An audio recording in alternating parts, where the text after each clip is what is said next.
Well, hello, hello. Okay, so let's get into the Hammurabi or Hammurabi code, yeah? So this is the inscribed stela, right? It's a large stone slab basically. And I've already told you what the Somalis say about stones. A stone to build and a stone to destroy. Anyways, so let's get to it. The Code of Hammurabi or Amurabi is one of the earliest and most well preserved sets of laws in ancient Mesopotamia, dating back to around 1772 before the Common Era. It was established by the Babylonian king Hammurabi and is inscribed on a stela or large stone slab that's currently housed in the Louvre Museum in Paris. The Code of Hammurabi consists of 282 laws that cover various aspects of society, including criminal justice, civil law, and economic regulations. These laws outline specific punishments for different offenses and established a sense of justice and order within the Babylonian society. The principle of an eye for an eye is famously associated with the Code of Hammurabi, reflecting the concept of retributive justice. Okay, so let's get into the definition of the name Hammurabi. It says it's of a Akkadian origin. Akkadian. It's funny because in the Horn or East Africa, an area that's Ethiopia now, yeah. In Somali we call it the Ogaden region. That's the area where we had where the 77 war between Somalia and Ethiopia was fought. And I bring that up. The people that collectively live there, the different Kushites, including Somalis that live there, are called Ogadens. Yeah. And they have a name for God. So when you're on that side of the woods, yeah, if you're on that neck of the woods, they call God Aga. So Agadania. Get it? So their word for God is Agadeya, Agadania, Ogadania. Anyways, so it says the Hammurabi is of Akkadian origin, with Hamu likely meaning family or clan. Well, if you use your tongue, your Arab, and flip it, it's Hamu. Ammu, which is uncle. Yeah, so obviously it would be family. So my uncle lives there, my family lives there, my clan lives there. Yeah. And Rabbi is a messenger, is also God. You can use it, or deity basically. Let's not say God, it's a deity. Rabbi. Yeah. It's also a name for a messenger. So they're saying it essentially when they did the translation, whoever did it. So they're saying, yeah, essentially it means the great family or the big clan, which Gada Bursi. The etymology may also indicate Hammurabi's position as a powerful ruler who sought to bring unity and stability to his kingdom through the enforcement of laws. Well, obviously, if you want to have a cohesive society, you need some sort of agreed law. So this was just quick introduction to what the Hammurabi code is, right? Just a quick explanation. So overall, the code of Hammurabi represents an important milestone in legal history, demonstrating one of the earliest known attempts to create a comprehensive legal code to govern a society. Ta-da! Let's get into the juicy bit. The Gera. The Gera system is a traditional social and political institution of the Oromo people in Ethiopia.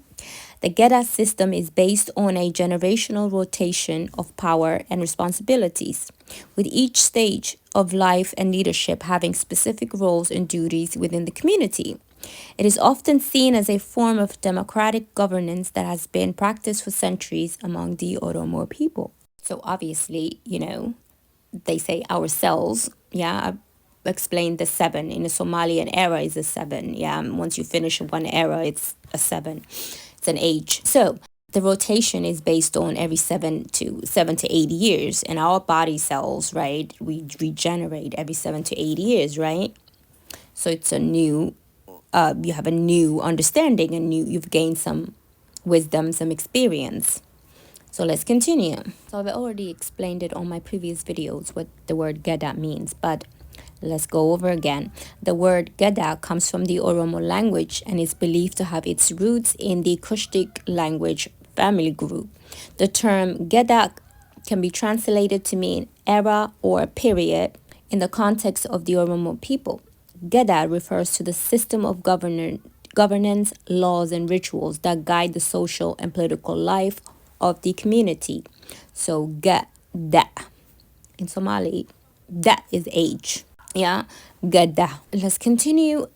The Geda system is organized into a 7 to 8 year cycle, with each stage known as a Gada. During each Gada, a set of leaders called Abagada or Gada leaders, which are the clan leaders or the chieftains, which later would become the sultans, the Garads, the sheikhs, different names for different people, right? So the Apagadas or the Gada leaders, the chieftains, are selected to govern and make decisions for the community. These leaders are chosen based on a combination of age, wisdom, merit, rather than through hereditary means. The Geda system encompasses various aspects of Oromo society, including political leadership, conflict resolution, social organization, and ceremonies. It is deeply rooted in Oromo culture and is considered essential for maintaining the identity and the cohesion of the community. Obviously, clan leaders, 40 years old, then you become, the elder, the Abogeda. Abo is father, father of the law. You become the lord of the law. So in the Oromo Geda system, elders who hold a leadership position known as the Abogeda or Geda leaders, the chieftains, the clan heads, are typically selected based on a combination of age, experience, wisdom, and merit, rather than a specific age requirement. But it has to be after 40, I think, because that's where I read somewhere as well. Generally, the individuals who have reached the middle age, that's about 40, ain't it, have gained respect and recognition within the community for their knowledge, leadership qualities, and adherence to the cultural values are considered eligible to become Gada leaders. This often means that individuals who have gone through the different stages of the Gada system, fulfilling their responsibilities and demonstrating their capabilities, are then considered for leadership roles as elders. Right? So let me just reiterate it again. While there is no fixed age required to become a ghetto elder, individuals who have lived a significant portion of their lives, middle age, typically in their middle to later years, are more likely to be considered for such positions. This is because age is often equated with experience, wisdom, and the ability to lead and guide the community effectively in accordance with the principle of the Geda system. Because you have to gain enough knowledge and wisdom, reach a certain age, a middle age, just you're over the hump, you've got some experience behind you, then you can guide the community, right?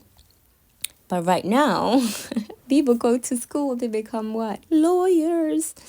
And they're like 26 years old, 25 years old. Did I finish law school? Law of economics, of money, and bullshit that you're taught. You're not really taught anything else. Let's be for real, right? But you know how people are. We're going to flip everything and just turn everything into monetary bullshit. So let me end with the Geda system is a unique and ancient form of governance among the Oromo people, embodying the principles of democracy, leadership rotation, and community participation. Its significance lies in its ability to maintain social order, promote justice, and preserve Oromo tradition and values. I would say Kushite tradition. Yeah. Anyways, I hope you enjoyed that little trip back into history and today's history. Bye.